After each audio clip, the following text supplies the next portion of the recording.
Welcome to day 4 of this week's Morning Manna. We're exploring 1 Corinthians chapter 16, verse 14. Do everything in love.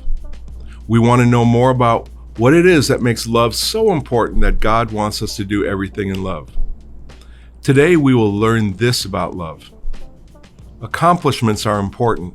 Love is more important. Now, it's valuable to learn things, especially those things which are worth knowing. Academic and theological endeavors are undoubtedly worth pursuing. But sometimes, if we're not careful, we think that because we know more than others, that somehow entitles us to believe that we're better than others. Sometimes we use our knowledge to make people feel small, less valuable than we are. Paul brought this to the attention of the Corinthian church. We know that we all possess knowledge. Knowledge by itself puffs up, but love builds up. The man who thinks he knows something does not yet know as he ought to know. Consider Jesus' example. Because he was God, by definition, he was always the smartest person in the room, no matter which room he was in. But he never used his superior knowledge to show off, to make people feel stupid. Except, of course, on those occasions when he used his superior knowledge and intellect to humble arrogant Pharisees who needed to be brought down a peg or two. Other than that, Jesus used his knowledge and gifting to build people up. The most needy felt important because Jesus spoke with them and paid attention to them. What's true about knowledge can also be said of spiritual gifts and ministry accomplishments.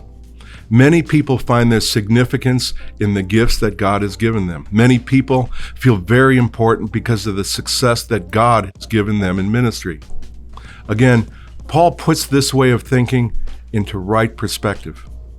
If I speak in the tongues of men and of angels, but have not love, I'm only a resounding gong or a clanging cymbal. If I have the gift of prophecy and can fathom all mysteries and all knowledge, and if I have faith that can move mountains, but have not love, I'm nothing.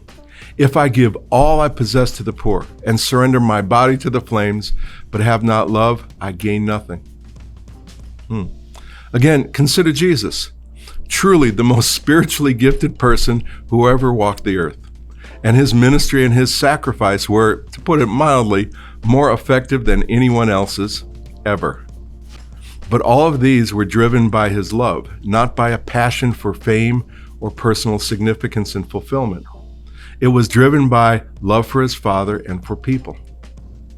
Loving God and people is necessary for the kind of ministry that pleases God. See you tomorrow.